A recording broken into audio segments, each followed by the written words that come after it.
Audio Jungle.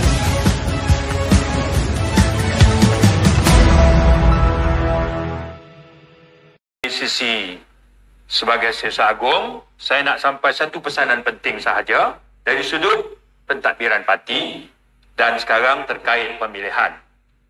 Pemilihan kali ini, parti buat keputusan teruskan. Alasan seperti disebut tadi oleh Datuk Seri Amir.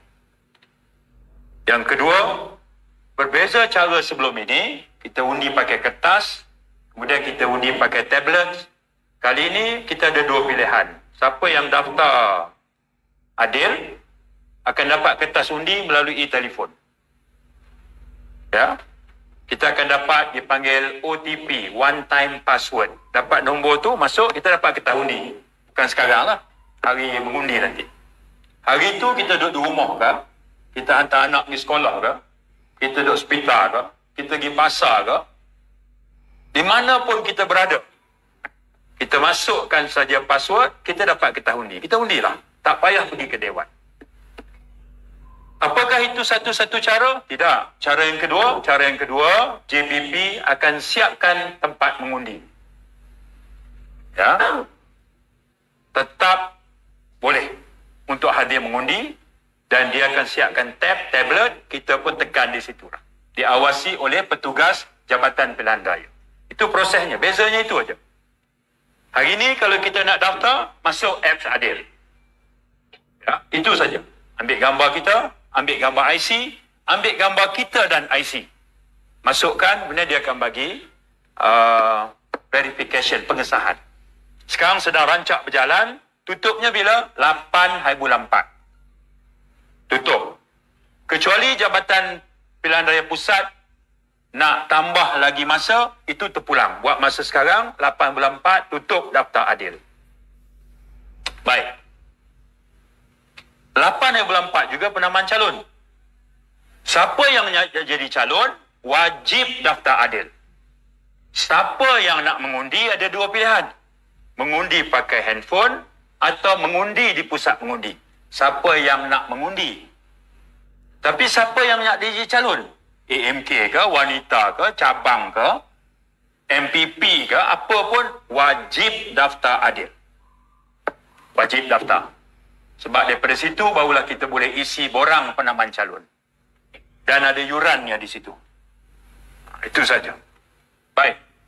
Sebagai parti baru, parti reform, keadilan ini begitulah cara dia melakukan inovasi dalam pemilihan parti.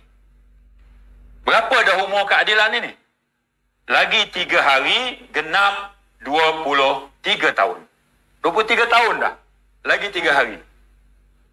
Daripada kosong, hari ini kita ada 1.2 juta anggota. Syabas dan tahniah kepada semua penggerak parti di seluruh peringkat. 2.2. Ya. Dan berkembang di seluruh negara. Itu bahagian pertama.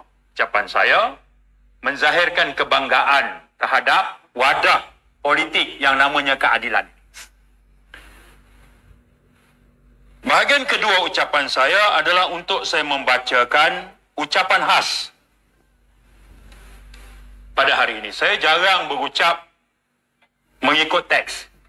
Jarang benar. Saya biasanya, saya kira dalam kepala aku nak cakap 3 poin. 1, 2, 3, pembukaan, penutup. Saya begitu. Tapi hari ini saya kena pandu dengan cara merujuk terus kepada teks sebab ini namanya ucapan khas. Saya mohon rakan-rakan pimpinan bersabar, amati setiap perkataan yang saya ungkap. Assalamualaikum warahmatullahi wabarakatuh dan salam sejahtera. Saudara-saudari yang terhormat.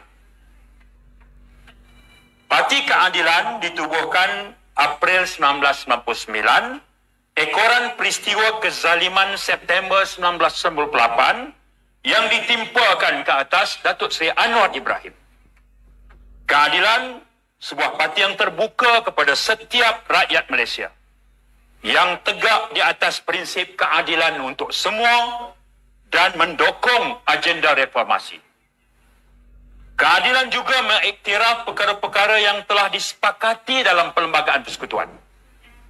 Berkait Islam sebagai agama persekutuan, kedudukan dan peranan raja-raja Melayu, kedudukan istimewa orang Melayu dan hak Bumiputera Sabah Sarawak dan bahasa Melayu sebagai bahasa rasmi.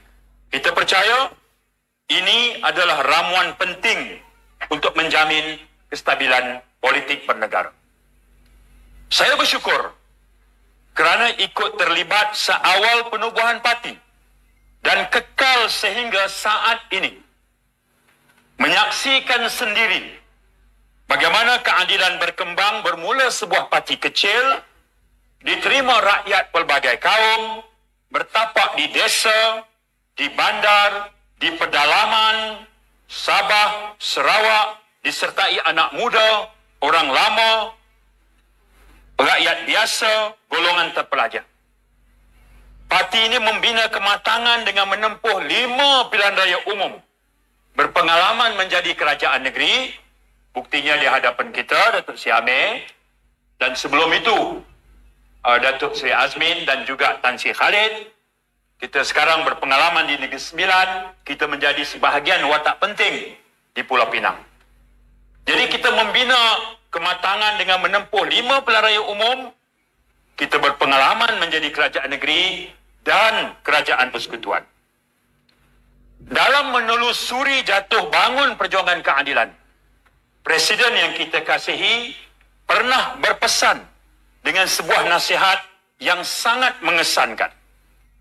Katanya, kejayaan sebenar reformasi bukan diukur dengan bilangan kerusi yang dimenangi dan berapa ramai pemimpin bergelar yang berhormat dan menjawat jawatan besar. Bukan. Kejayaan sebenar reformasi ialah upaya kita menterjemah agenda reform sehingga rakyat terbanyak terbela dan mendapat manfaat. Itu makna sebenar ajak kemenangan reformasi. Bukan berapa ramai yang berhormat, berapa ramai bergelar jawatan besar, tetapi kejayaan kita menterjemah agenda reform, jadikan dia dasar, laksanakan supaya rakyat terbela dan mendapat manfaat. Saudara yang saya hormati sekalian, lewat pembabitan langsung inilah membolehkan saya menimba pengalaman tak kala memikul amanah sebagai ahli Majlis Pimpinan Pusat seawal penubuhan parti. Timbalan Ketua Angkatan Muda Pusat waktu Ezam Ketua Pemuda dan terkurung di Kemunting dan penjara Kajang. Saya pernah menjadi naib presiden dilantik. Saya pernah menjawat pengarah strategik parti yang pertama selepas Kongres Parti di Negeri Sembilan. Saya pernah diamanahkan pengarah bersama Jabatan Pilihan Raya. Dan saya diamanahkan Setiausaha Agung sejak tahun 2010 mengambil alih dari Datuk Salahuddin Hashim. Kepercayaan Presiden Dr. Wan Azizah pada ketika itu dan Datuk Sri Anwar serta rakan-rakan pimpinan parti membawa saya terlibat dalam barisan alternatif. 99, 2004 itu barisan alternatif. Parti Rakyat, PAS, DAP, Keadilan. Pakatan Rakyat dan sekarang Pakatan Harapan menduduki Majlis Presiden, mewakili parti dan diamanahkan Ketua Setiausaha Sekretariat Pakatan. Keadilan juga memberi kepercayaan kepada saya mewakili parti dalam pelbagai peranan. Termasuklah jawatan kuasa khas pengurusan pandemik COVID-19 dipengerusikan Perdana Menteri. Saya mewakili parti dalam jawatan kuasa itu. Saya juga diamanahkan parti untuk menjadi pengurusi bersama jawatan kuasa pemandu MOU Pakatan Harapan dan Kerajaan Persekutuan. Di peringkat Parlimen, parti mencadangkan dan sekarang saya memegang pengurusi jawatan kuasa pilihan Parlimen, Perdagangan dan Pertanian. Sahabat saya Datuk Johari, pengurusi jawatan kuasa pilihan Parlimen Keselamatan dan Pertahanan. Dia lebih senior. Sebab itu baru ni ada pameran pertahanan di SA. Dia dijemput. Saya tengok dalam Facebook dengan teks. Saya tak dijemput. Datuk Jo dijemput. Itu soal jet, soal apa segala macam lah. Itu bahagian Datuk Jo. Saya bahagian perdagangan dan pertanian di peringkat jawatankuasa parlimen yang parti berikan. Saya juga mewakili Parti Keadilan dalam jawatankuasa khas darurat kebangsaan yang dilantik yang di-Pertuan Agong, khusus untuk menasihati yang di-Pertuan Agong pada ketika darurat, bila darurat patut ditamatkan. Saudara-saudari yang saya hormati sekalian, himpunan penglibatan dan pembabitan ini mematangkan saya, juga turut membentuk jalur berfikir saya bahawa setiap perjuangan memerlukan masa dan pengorbanan. Pejuang tulen tidak akan mengharap permadani merah.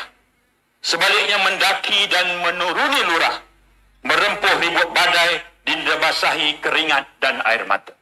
Perjuangan ini bukan mudah dan cepat mencapai kejayaan. Allah Ta'ala berfirman, "Lau kana aradan qariban wa safaran qasidan lattaba'uk, walakin ba'udat alaihimus syuqqah." Dan jika sekiranya perjuangan yang kamu bawa ini, wahai Muhammad, perjuangan yang mudah dan cepat mencapai kejayaan, berjayanya mudah, senang, tak ada perlu pengorbanan apa-apa, hakikatnya perjuangan ini lambat. Ya, penuh ujian. Jadi dalam ayat itu, Allah Ta'ala peringatkan kepada baginda Rasulullah. Kalau menang cepat, tak perlu berkorban, Allah kata, nescaya kamu, wahai Muhammad, akan menyaksikan berbondong-bondong manusia menyertai perjuangan kamu. Saya mengajak diri saya dan sekalian anggota parti yang berada di dalam Dewan saat ini dan yang mengikuti siaran kita secara langsung untuk mengisafi bahawa keberadaan parti kita pada tahap sekarang dibina hasil perit-jerih pengorbanan dan perjuangan orang-orang terdahulu. Ada yang memilih meninggalkan parti, lebih ramai yang memilih kekal setia bersama parti. Setiap mereka ada jasa. Sebahagiannya sudah meninggalkan kita. Kita berdoa moga Allah Subhanahu Wa Taala mencurahkan rahmah dan keampunan. Kesedaran ini menuntut kita menghargai jasa pengorbanan pejuang parti yang terdahulu. Ini akan menjadikan kita insan yang rendah diri, tahu menghargai jasa dan sumbangan orang lain. Ini sangat penting. Kita tak berada kuat sekarang kalau tanpa pengorbanan orang terdahulu. Sebahagiannya dah meninggal pun. Tak sempat rasa pun. Jadi yang berhormat jauh sekali. Kalau kita ada keinsapan itu, kenang jasa orang terdahulu bangunkan parti, insya-Allah dalam diri kita akan ada perasaan rendah diri bila kita tahu hargai orang lain. Perjuangan ini mengajar kita erti kesabaran dan ketaatan. Sabar dan taat ketika kuat, sabar dan taat ketika parti lemah. Sabar dan taat ketika menang, sabar dan taat ketika kalah. Sabar dan taat ketika dipuja, disayangi, dan sabar dan taat juga ketika dicaci dan dibenci. Kekal istiqamah dalam perjuangan ini adalah sifat terpuji. Pemimpin yang kita kasihi, Datuk Sri Anwar Ibrahim dan Datuk Sri Dr. Wan Azizah, dua sosok teladan yang menterjemah nilai-nilai pengorbanan, kesabaran dan ketaatan luar biasa dalam keadilan. Mereka berhak untuk kita berikan tepukan penghargaan. Saudara-saudari yang dihormati, sebagai sebuah parti reform dan demokratik, keadilan mesti menghormati dan melaksanakan hak setiap anggota parti. Menjedari hal ini, Majlis Pimpinan Pusat telah membuat keputusan secara konsensus untuk menjalankan pemilihan parti pada bulan Mei 2022. Ada dua alasan. Yang pertama, mandat demokrasi yang anggota parti bagi kepada pimpinan adalah 3 tahun. Jadi, kena bagi balik mandat itu kepada anggota parti untuk anggota parti pilih siapa yang patut berada dalam barisan kepimpinan. Mandat demokrasi yang patut anggota parti tunaikan. Kedua, kekosongan jawatan-jawatan tertinggi dalam hierarki parti kosong ekoran peristiwa khianat Sheraton wajar diisi segera untuk kita berlaku adil kepada Presiden, pimpinan sekarang dan anggota seluruhnya agar tugas dan tanggungjawab menggerakkan parti digalas bersama oleh kepimpinan baru.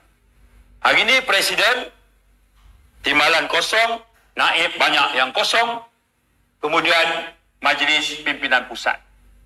Kita ni nak bawa parti menempuh pilihan raya, tetapi tak lengkap pasal kosong dan lompong belum diisi. Kita kena isi segera supaya tanggungjawab itu diambil alih secara adil, ringan sama dijinjing, berat sama dipikul. Sebab itu kita kena buat pemilihan parti.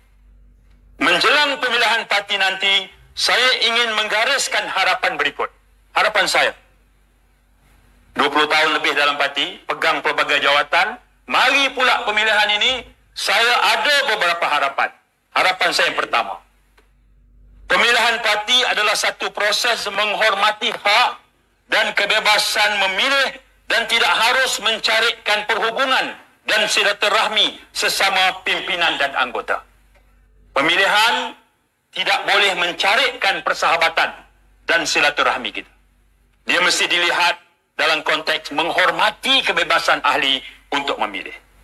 Kedua, pemilihan dalam parti bermaksud persaingan sesama rakan. Perjuangan yang membawa makna yang terpilih dan yang tidak terpilih tetap ada tempat dan peranan dalam parti. Pemilihan akan ada yang terpilih, akan ada yang tidak terpilih. Yang terpilih ada peranan dan tempat, yang kalah juga ada tugas dan tempat. Harus dilihat begitu. Yang ketiga, parti memerlukan satu pasukan kepimpinan yang kuat dan mantap, yang berupa gabungan semua peringkat anak muda, wanita, pimpinan lama dan pimpinan baru, yang akan bersama Presiden mempersiapkan parti mendepani pilihan raya umum ke-15 yang akan berlangsung bila-bila masa.